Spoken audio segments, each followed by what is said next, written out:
Welcome, friends, to 2022. And yeah, I finally got COVID.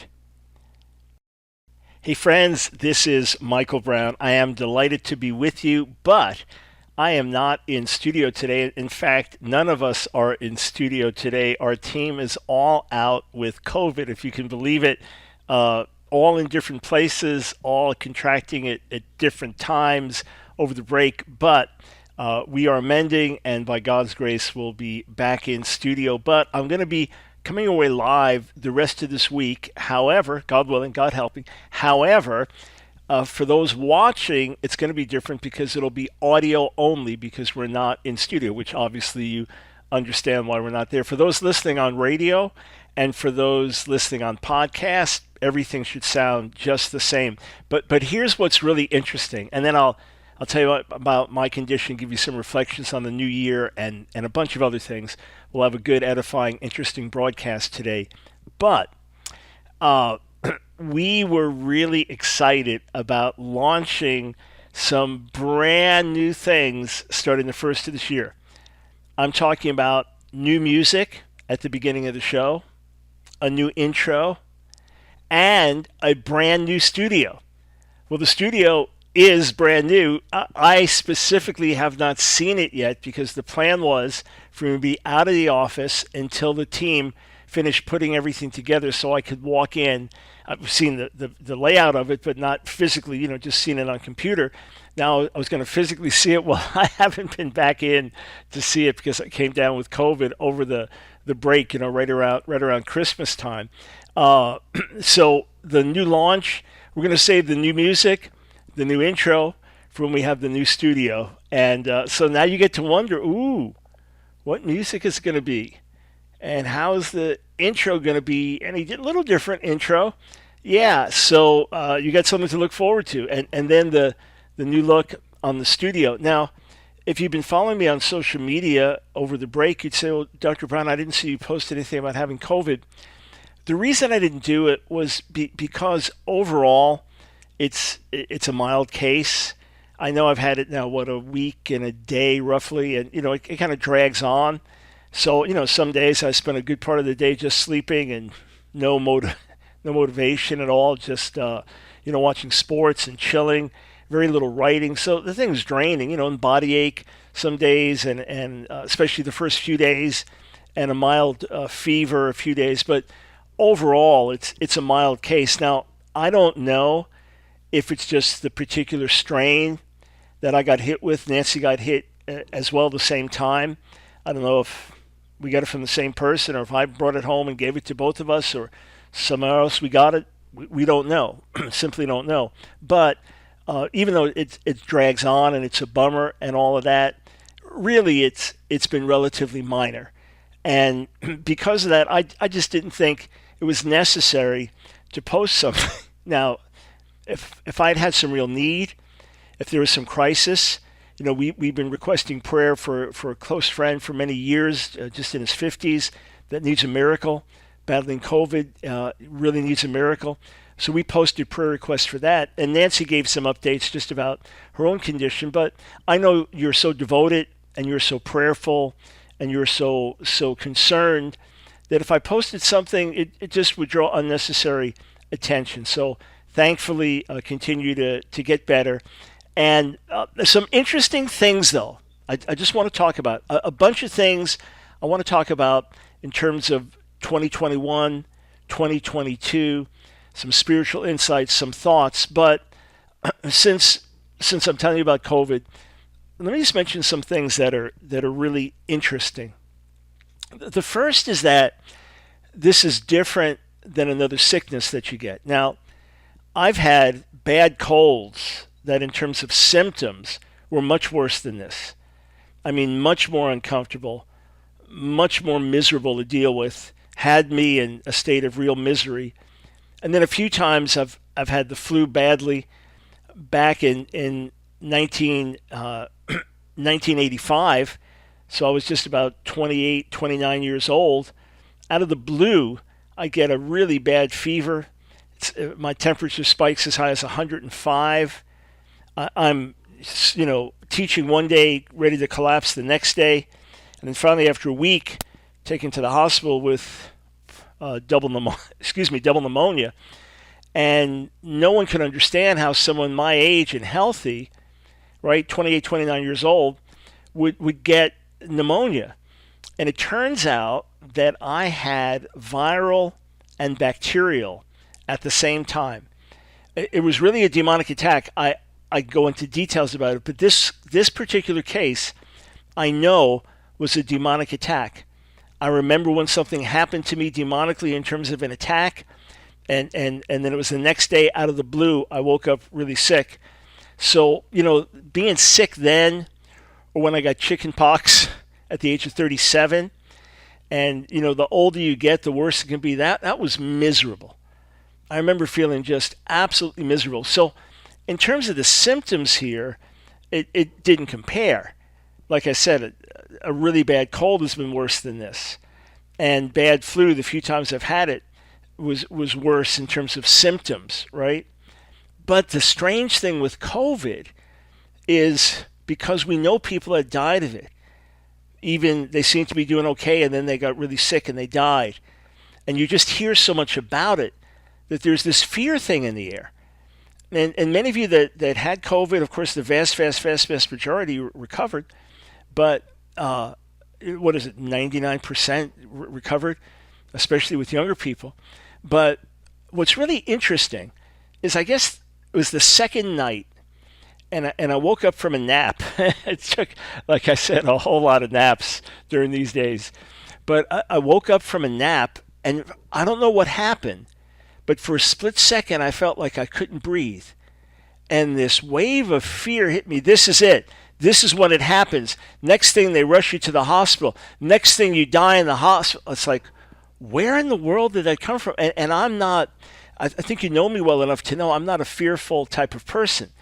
In fact, sometimes I can be so confident, so full of faith, so optimistic that I have to be sure that I'm being realistic. But I thought, that is really, really bizarre. But the COVID thing messes with you. Again, it was just a split second passing. And in point of fact, my oxygen level's been high the whole time. I've had very, very little cough, really no breathing issues at all the entire time. But that I felt really, really interesting. And certainly many others, especially people that are alone or those that are not in good health and maybe weak, elderly. Boy, this thing's really got to mess with people. And, the other thing that struck me is that I'm used to enjoying vibrant health. I'm on no medication in terms of as lifestyle. I don't need any meds. I don't get sick hardly ever. Maybe just slightly run down with a cold, and even then it's really, really minor. I mean, a fraction of the way I used to get colds. So I'm just not used to getting sick. So the fact this is going on 8 days, I mean, that's a drag, and that feels very bizarre because I'm not used to being sick. But my heart really started to break for people that struggle. Some of you're in constant pain, and you're just worn out, and chronic fatigue or something else debilitating or something ravaging your body. May the Lord's grace be yours. Boy, it's so hard to live like that, so difficult to live like that. And some of you are champions just to get out of bed in the morning. Some of you are champions just to smile at your kids or to get through the day and to not constantly talk about yourself and your pain. And may the Lord reward you. May the Lord strengthen you. And just another reminder, though, that sickness in itself is such a bad thing, such a destructive, such a negative thing, and that healing and health are such good things. They can be such a blessing. And those of you that had COVID, some more severe than others, but it seems to be a pretty common denominator in terms of the drain, if you get it seriously at all, unless you're like asymptomatic. And I'm used to being so motivated. I'm used to every day push, write another article, work on another book, put out another podcast, and I'm just driven in that holy good sense. And these days, like, all right, what do I feel like doing now? I think I'll watch some more football. I didn't even have a lot of motivation to read. And that too got me thinking of how grateful to God I am for health and strength and vitality. I, excuse me, I do not take it for granted. I do not in any way take it for granted. I'm profoundly grateful.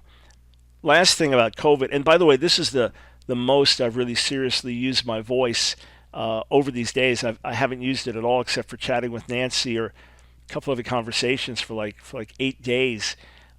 So I just feel that the slightest bit, but all good. I'm not straining. I'm not pushing. I'm not tiring myself out. So fear not. I am taking very good care of myself. But here's what's interesting.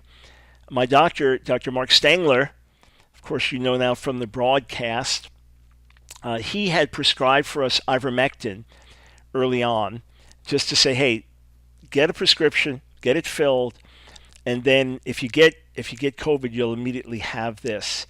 And then, of course, on a daily basis, I take his immune wellness supplement, and in recent months, the quercetin supplement that he really, really recommends. So when I went to get the prescription filled some weeks back, to my shock and to his shock, North Carolina pharmacies by law cannot fill the prescription of a naturopathic doctor. I mean, Dr. Stengler has been rated Doctor of the Decade by the Association of Professionals, Doctor of the Decade, highly respected in his field, and yet his prescription couldn't get it filled in North Carolina by law. So we had it written by one of his colleagues in his clinic who is a traditional doctor. And problem is that your normal pharmacies, your CVS or your Walgreens or wherever you get your prescriptions filled, they're no longer filling prescriptions for ivermectin, even though it's been used for years. And even though I've read government studies recommending it even for COVID, couldn't get that filled at a regular pharmacy, so I had to go to what's called a compounding pharmacy, which I'd never even heard of. They're more like specialty pharmacies. And that's where I could get the prescription from his colleague filled. So that's an odd thing. And Dr. Stengler finds that very concerning, that here you have highly qualified doctors recommending ivermectin, and yet pharmacies won't fulfill them. That's a concern, let alone the naturopathic issue. So he had us up our quercetin to 4 a day, immune wellness to 6 a day instead of 2 a day. And in any case, thank God, getting better, getting better, getting better, getting better.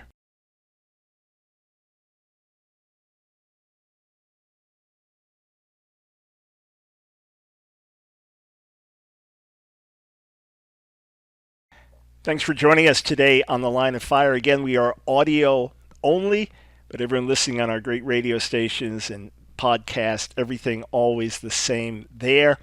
And if you're just tuning in, I am in COVID quarantine, as are my two producers, Chris and Kai. Don't know where everybody picked up COVID.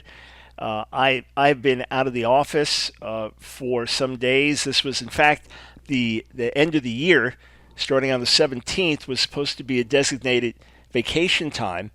And our administrator insisted. She said, Mike, you must take some vacation this year, because it just doesn't dawn on me to do it. And Nancy and I had good family time with family coming in and things like that. And, just it wasn't a major agenda to get vacation. She said, Mike, you got to take vacation time. So I thought, okay, we're in the process of completely revamping our physical studio, which, God willing, as soon as we're all back, you'll get to see.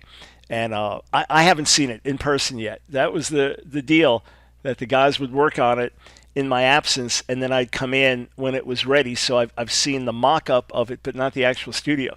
So and it's going to enable us not just have a nice, cool new look, but if I have a guest in studio with me, we've now got the lighting and camera where they'll be able to be on camera as well, and us interacting in that way rather than just seeing the picture of someone in studio with me. So that's that's going to be a great improvement for the times we do that. And got brand new music to unveil for you, opening up the show, a new intro and things. So the plan was that I'd be out the last 2 weeks. So we pre-recorded a number of shows. We put together some other special shows for you.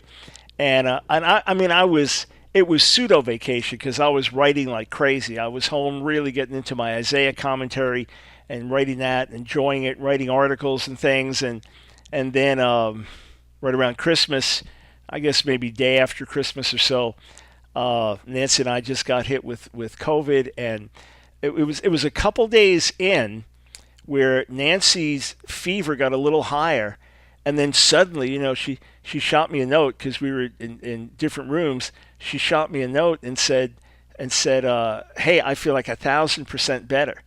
And this is before she had taken any medicine or anything like that. So somehow, right at the beginning, she kind of sweat some things out, and I kind of dragged on in different ways, but never had the fever that she had on the same level. But the thing that struck me in all of this, as I talked about some of the COVID-related issues and some of the thoughts I've had during this time, knowing that this has been deadly for so many, knowing that so many of you have suffered long-haul symptoms, so many of you had it, and it was brutal. And again, I don't know if we just got a mild strain. I don't know if there's something of healthy lifestyle. As when I'm talking about a healthy lifestyle, I'm talking about, say myself, I'm eating over 3 pounds of vegetables, greens, beans every single day, plus fruit, and then nothing unhealthy. So, it's been a very rigorous lifestyle all these years, and it's paid incredible benefits. Is that some of the reason it's been mild? Because of a strong immune system? Did the protocol that Dr. Stengler had us go on and that I've watched carefully in terms of observing this, does it make a difference? Can we tell? I don't know. I don't know. But I'll tell you this. I'm even more committed to maintaining this lifestyle by God's grace the rest of my days, knowing for sure that I used to get much sicker. In the past, when I ate unhealthily, friends, I'd get colds so often, and those colds, man, they were miserable. And then headaches 3-4 times a week, and just, other than fatigue and stuff like that. So I was looking through some journal entries when I was in my 40s, and to the best that I can compare how I feel today. I don't mean today, the 8th day of COVID. Still somewhat weak, but honestly, as best as I can tell, looking back at those journal entries and going from there until knowing how I felt these last 7.5 years with this lifestyle change, as far as I can surmise, I feel better now at the age of 66 than I felt in my early 40s. Better consistently. More energy, more vitality, no bodily pain, no back pain, no headache, no other issues like that. And it's the result of healthy eating, friends. So here, like I said, I had very little motivation to do anything most of these days, and watched just a lot of sports. And so as I'm watching sports, I'm seeing these food commercials. They're like Pizza Hut commercials. And then after, they show the pizza, and then whatever the pastries they are, and it's got to be really brutally unhealthy. You know what I'm saying? As someone that was a pizza-holic for decades, someone that ate more pizza than most human beings you'll ever find on the planet. I was really into a lot of pizza and a lot of chocolate. I was a chocoholic.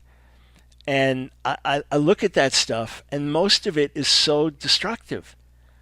I'm thinking, okay, people are free to eat what they want to eat, right? There's no law against it.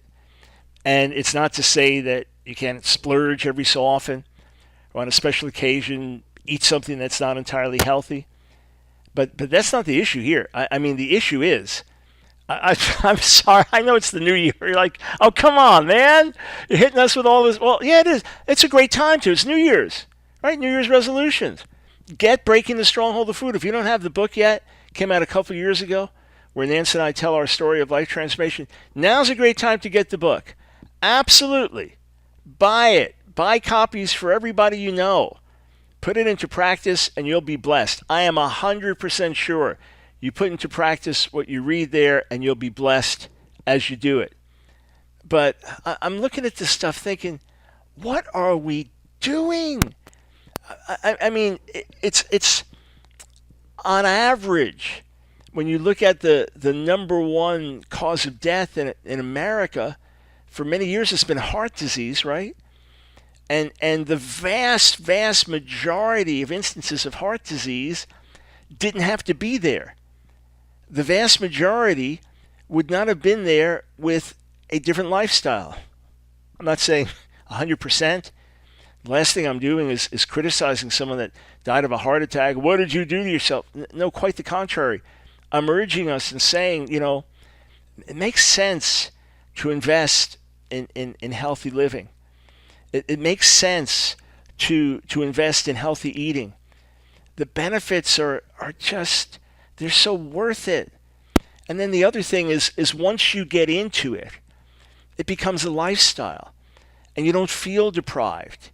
In fact, you feel bad for others who are struggling with their weight and struggling with depression over food and struggling with obesity and struggling with health-related issues, and you almost feel guilty because you feel so good.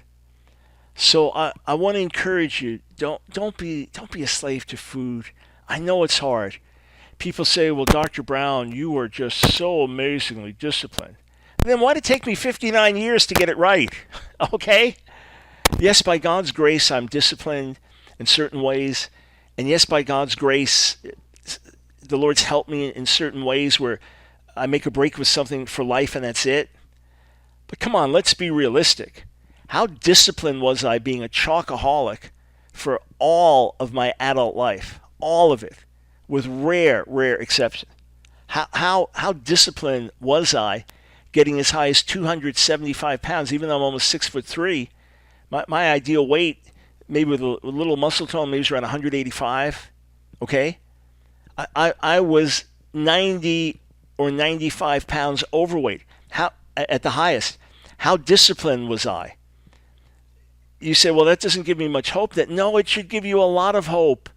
Because if God could help me, a lifelong unhealthy eater, he can help anybody. He really can.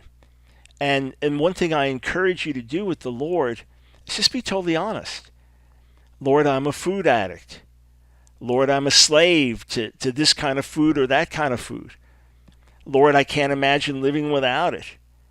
Lord, the way I feel right now, I'd rather die young than not enjoy my foods. Isn't that terrible? Just be honest. God knows anyway. Rather than make excuses, be realistic. And then start there. Let God's strength come out of your weakness. Now, I also want to encourage you to supplement healthy eating and a healthy lifestyle, so exercising as you're able, etc. But to supplement that with good health supplements, but don't mistake the supplement for healthy eating. In other words, if I was taking Dr. Stengler's health supplements, which I do every day, his Supreme multivitamins, and then immune wellness, and a few other things that I take daily that Dr. Stengler highly recommends. If I was eating the way I was eating in the past, I don't think these supplements would make much difference at all, because I'd be undoing them every single day with my unhealthy lifestyle, or whatever good they did would be negligible. But if you're seeking to change your diet, you're seeking to eat in a healthy way, by all means, take advantage of these. Go to vitaminmission.com. You may remember Dr. Stengler is our one and only sponsor. That means that we promote his wellness supplements, and every order that comes in, you get a 10% discount simply because Dr. Stengler is partnering with us. And then Dr. Stengler in turn makes a donation to our ministry with each and every purchase. So take advantage of that. VitaminMission.com, the Supreme Multivitamins I take, Immune Wellness I take, quercetin he's highly recommending, vitamin D, a couple other things. Check it out. I think you'll be blessed as you do. VitaminMission.com. We'll be right back.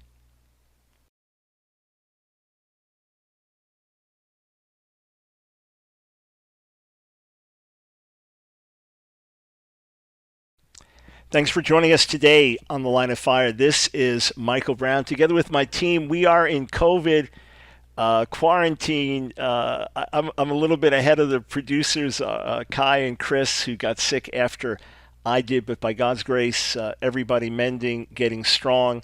And as I said at the outset of the broadcast, I didn't post anything on social media when I came down. It's like the day after Christmas. Uh, it was, first didn't know it was COVID initially. Then once tested positive, it's been minor overall. It's dragging on, like the eighth day now. And still really tired and things like that. But as I said, I had bad colds years ago that were far worse than this. Or when I had really bad flu or some other things, or double pneumonia when I was a young man in my late 20s, that was far, far worse in terms of, like suffering and stuff like this. So I didn't seem to, I know the moment people hear COVID, they get all concerned and pray. And I thought, there are other people that really need prayer now. And I'm just resting and recovering. And, we took this very seriously from day one. I've taken my health super seriously for years now. And we had things in place in case any issue came up. So all good, and God willing, I'll be back 100% normal next few days, but still quarantine out of the studio, so we'll be audio only. And then our young man, Kai and Chris, in their 20s, vibrant, healthy, they'll bounce back, God willing, very, very quickly. And we'll be, hopefully next week, we'll see, unveiling our new studio, unveiling our new intro and intro music that we are really, really excited about. Okay, I ended up talking a whole lot more about COVID, health, and all that than I planned to, but so be it. I hope what I shared is of some help and encouragement to you. All right. I have a new article up. You can find it on stream.org. You can find it on AskDrBrown.org. And the article has this title, 2022, the year to take back ground. 2022, the year to take back ground. Now, I didn't write the article as a prediction. I'm not saying the Lord showed me this is what's going to happen and I'm prophesying. If I felt that was the case, if I felt the Lord showed me and prayed about it and shared it with others and it was confirmed, then I would tell you that. This is not meant as a prophecy. It's meant as a proclamation. In other words, I'm issuing a challenge and encouraging a faith-filled mindset. Let 2022 be a year of taking back ground. And it could be spiritually, it could be morally, culturally. I mean, they intersect. Here, you go through political cycles, right? So right now, the Republicans are looking to take back the House of Representatives and take back the Senate, right? So, they're looking to take back the presidency. And then, you may be in sports, you lose this agonizing game and you turn it around for good. It motivates you to do even better, and you end up better than you were before the loss. It's a mindset. And I believe that we are poised for this right now because the radical left always overplays its hand. And I expect more and more pushback. Look, take transgender activism as an example. Most Americans want to be compassionate to someone that struggles, right? And when the majority of Americans said, yeah, they have no problem with two men or two women, quote, marrying, if they love each other, etc. Well, obviously there's a gross misunderstanding of the fundamental nature of marriage, and there's a gross misunderstanding of what happens when you redefine marriage. But most Americans don't want to be discriminatory, don't want to be bigoted. They want to live and let live, by and large. By and large. When push comes to shove, people are going to do all kinds of crazy things. But most Americans, when they, because they got a gay friend or a gay relative, or etc., hey, look, live and let live. I know some of you religious people have an issue with it, but live and let live. That was the attitude, but most Americans didn't realize what they were signing on for. This is what I and many others have been warning about for many years now. There's a trajectory. You open the door to this, and you're going to get a whole lot of other things you did not plan on, you did not ask for. So, friends, the reality here is that things have gone to such extremes. Take the state of Virginia, the elections in November of last year. That's an example of taking back ground. Now, some claim, well, there were a lot of white supremacists and they spoke against CRT, but they just don't want slavery taught in the schools. I'm sure there's some that were like that. But the vast majority, from what I can tell, these are the same people that voted in the first Hispanic and the first black into attorney general position and lieutenant governor position. So if they were such terrible white supremacists, why did they vote for these people of color, both with first statewide offices in these minorities? And in point of fact, when interviews were being done, a lot of the parents were just very upset about the radical nature of what was done in the schools. And a lot of it came down to transgender activism. And then the report that Loudoun County Loudoun County School Board had covered up a rape. A boy claimed to be a girl, went to the girls' room and raped a teenage girl. And when the father brought it up at a school board meeting, and the school board denied any knowledge of any rape or occurring or anything like that, the guy went completely ballistic. Obviously, he had to be restrained, and he went too far. But when people didn't believe him, you could understand. I'm not justifying the behavior, but you could understand. His daughter got raped, and the guy ends up getting convicted for rape, and the school board denied it at the meeting. And the reasons they gave subsequent, they were very, very incredibly weak. So parents just said enough is enough. And there's a pushback taking place. And I'm expecting to see a lot of it, personally, in 2022. In fact, God willing, it's something I plan to do, is to kind of keep a running tab with my team of instances of pushing back, instances of taking ground. It could be some radical activist for some destructive cause, maybe some Satanists getting radically born again. That would fit on the list. It could be some Planned Parenthood having to shut down. That would make it on the list. One way or another, I am expecting to see a lot of pushback this year. Now, it doesn't mean that things won't go in the other direction as well. I mean, every year is going to be mixed, right? And as a nation, you're going to have a lot of good, a lot of bad. And the world's always going to be messed up until Jesus returns. You're going to have sin and suffering and pain. But there's some seasons, like if you look at the 60s, there was a massive shift primarily in a negative direction as far as the culture. Not in terms of civil rights and things like that, and even certain aspects of women's rights, but in so many other ways, it was a negative shift in the culture. The sexual revolution, the counterculture revolution, all those things, and we continue to reap that bad fruit.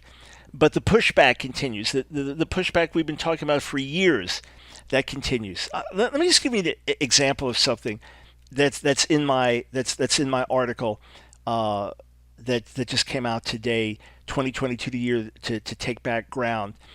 Do you remember the name Morgan Wallen? Okay, I'm not a country music fan, never been a country music fan, but he apparently was, big hot star. And one night comes home drunk and talking to a friend, starts ranting and uses the N-word. All right, some neighbor films it, posts the thing publicly. So He's mortified, coming home drunk. He's grieved over that, mortified at his use of the N word. Does not have a history where he's been known of as racist or bigoted. No accusations of that I'm aware of in his past. He humbles himself. He deeply apologizes on every level. He donates hundreds of thousands of dollars to black-related causes. He cancels his concert tour. He checks himself in for rehab. Okay, so you're talking about someone saying, "Hey, I need change." Well, all the cancel culture doesn't matter. You're out. It's over. Cancel culture, goodbye. You blew it. It's over. There are no second chances. There is no mercy. Excuse me, no compassion in cancel culture. So Christian Toto, reporting on the Daily Wire, says this is what happened to him. After this, his record label suspended him. iHeartMedia yanked his songs from the massive platform, so they wouldn't play his songs. Cumulus Media did the same, as did Pandora and Sirius XM. CMT, Country Music, CMT, either way, you know what that is, canceled his music. The Country Music Awards disinvited him from its annual showcase. Okay? You say, yikes, so that's it. I mean, he's canceled, and that's the end of it, right? Well, not quite.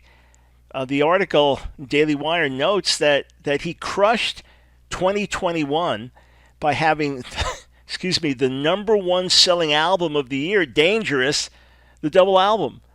So the cancel culture cancels him. He did something stupid, and he said things that shouldn't have been said. But there is such a thing as forgiveness. There is such a thing as redemption. There is such a thing as making things right, right? So the cancel culture cancels him. He ends up with the album, the number one selling album of the year. And I don't know, it may be a good album, the lyrics may be cruddy. I don't know. I'm not celebrating this as a gospel issue as much as just pushing back against cancel culture. Here's what's even more interesting. He teamed up with a black hip-hop artist, Lil Durk, and they put out a song, Broadway Girls. And this is certainly not some gospel-friendly song, okay? So again, I'm not celebrating this as gospel pure. But that is now at the top of the hip-hop charts. So think of it. This guy who gets canceled and banned for using the N-word really humbles himself, really reaches out, really has people speak into his life, goes into rehab, the whole bit. He ends up with the number one album of the year, and now with a fellow artist, a black rapper or hip-hop star, is at the top of the hip-hop charts.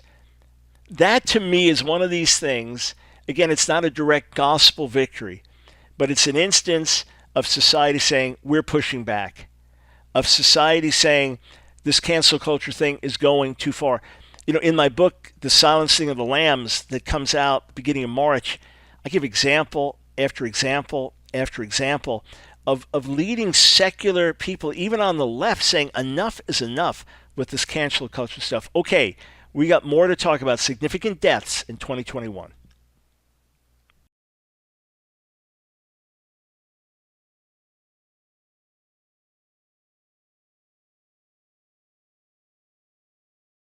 Welcome back, friends, to The Line of Fire, our first broadcast of the new year. Different than planned. Yeah, didn't plan on ending the year with COVID and having other staff members come down with COVID, but I'm able to broadcast without any issues. We're just not taking live calls today. This is still a holiday for many right after New Year's, but God willing, we'll be back with normal live calls tomorrow. A whole lot of things to talk about the rest of the week, but will be audio only for those watching on Facebook and Twitter. Excuse me, watching on Facebook and YouTube.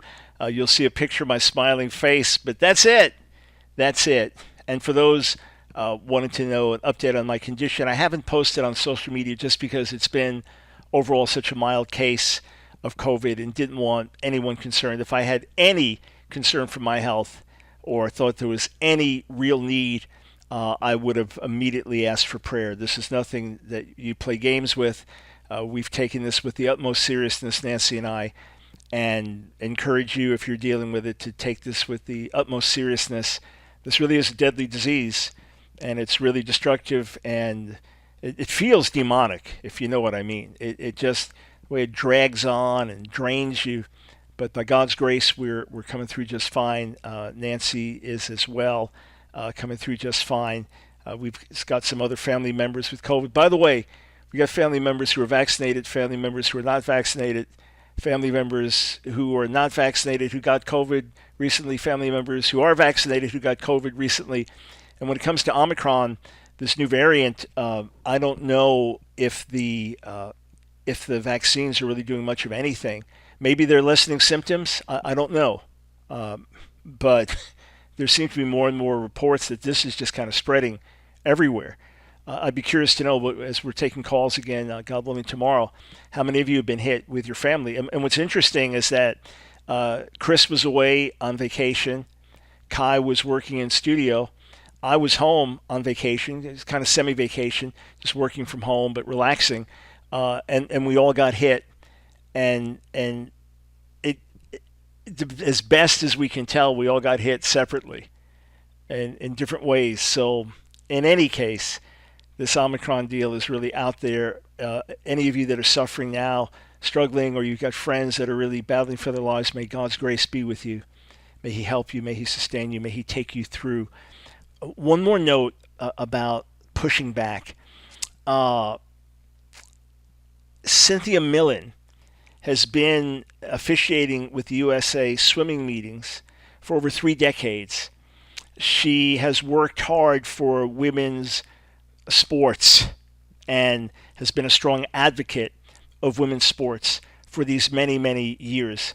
But she resigned. She stepped down. This is a few days before Christmas. She stepped down. Why? Because of this, quote, transgender swimmer, this biological male who's been crushing the women in swimming at the University of Pennsylvania, known now as Leah Thomas. And Millen said this on Tucker Carlson: "The fact is that swimming is a sport in which bodies compete against bodies. Identities do not compete against identities. Men are different from women. Men's swimmers are different from women, and they will always be faster than women." Student athletes have spoken out. Parents have spoken out. Now you have someone actually resigning. This is further pushback. The pushback will continue. I truly believe the tide will turn because the radical left has overplayed its hand. And with all the transgender activism and with all the media and social media pushing, note this, Rasmussen Reports just did a survey a few days ago. The online survey, telephone online survey, finds that 75% of American adults agree that there are only 2 genders, male and female. That total includes 63% who strongly agree, 18% disagree. Additionally, by more than a 3-to-1 margin, Americans oppose the key educational policy of the transgender movement. 68% believe schools and teachers should not be allowed to counsel students on their sexual and gender identities without parental knowledge or consent. Only 19% believe schools should be allowed to engage in such counseling without parental consent. But of course, sanity will still prevail. And the only way that the pushback will not continue is if society completely collapses. In other words, we lose our corporate minds to the point that male-female distinctions just go out the window and we have a complete societal collapse, or Jesus returns first. Otherwise, I'm telling you, friends, the pushback's going to continue. And one of the things that we want to do on this broadcast through the year is encourage you with good reports. Oh yeah, we'll alert you to the things that you need to know about. We'll be your voice for moral clarity and moral sanity and spiritual clarity. We'll be standing on the wall, shouting and warning when there's danger, when there's an issue, when there's a problem, alerting you so you can pray, so you can respond, so you can take action. But friends, we are not Chicken Little saying the sky is falling here. We are saying the kingdom of God is advancing. That's my mantra. That's my heart. And all around the world, the gospel is triumphing. Okay, one last thing as we end our first broadcast for 2022. When Desmond Tutu died, Archbishop Desmond Tutu died last year, it got my attention. It was December 26th, so day after Christmas, and he died at the age of 90. Right, famous South African bishop, champion of justice, etc. Definitely some issues in terms of his stance on Israel, but the issues for which he did good outweighed those other issues. In any case, whether you're a fan of Desmond Tutu or not, it's not the issue. He died 90 years old, hailed all around the world. 2 days later, football icon John Madden suddenly dies, 85 years old. No, he was not in any health crisis. He just suddenly passed away at the age of 85. So he is football. And then the same day, former Senator Harry Reid, famous Democratic senator, 82 years old. So when I saw these three deaths, one after another, I asked myself, is there something to this? You say, what do you mean? Well, sometimes when there is major generational change taking place, it's marked by major deaths. The most conspicuous one being in the Bible, when before the children of Israel can enter the promised land, first Miriam dies, then Aaron dies, then Moses dies. 1, 2, 3, and now the children of Israel enter the promised land with the Joshua generation. So sometimes you just have a number of significant deaths. Every year there's significant deaths, obviously. But when they happen in a certain way, right together, one after another. So I just was wondering, Lord, does this mean anything? Then I get an email from an old friend of mine, Messianic Jewish friend. We met at New York University, became friends there when we were both in the Near Eastern Languages and Literatures program, pursuing our master's and our PhD. And he sent me notes, said, I don't know if you heard the news, but it was our professor, Barth Levine. And he died at the age of 91. Now, this is right after I said, Lord, is there some significance to this? Professor Levine had a really profound impact in my life. He was my main professor for years. I studied many different languages with him and, many hours in conversation and things like that. He was my main dissertation supervisor. And he passed away. He actually passed away a few days earlier, but I only got that report. So again, that was just for me personally, but it got my attention. But then, of course, the big news: Betty White is about to celebrate her 100th birthday, and it's January 17th. She's going to turn 100 years old, and isn't this amazing? And it's People magazine is really celebrating her 100th birthday, and she's got all these plans, this is not like Saint Betty. I'm not trying to make her into some holy saint, but she was greatly beloved in the entertainment industry, and eternal optimist, super positive, which you find with many people that live old. And three days before, excuse me, on New Year's Eve, December 31st, she dies.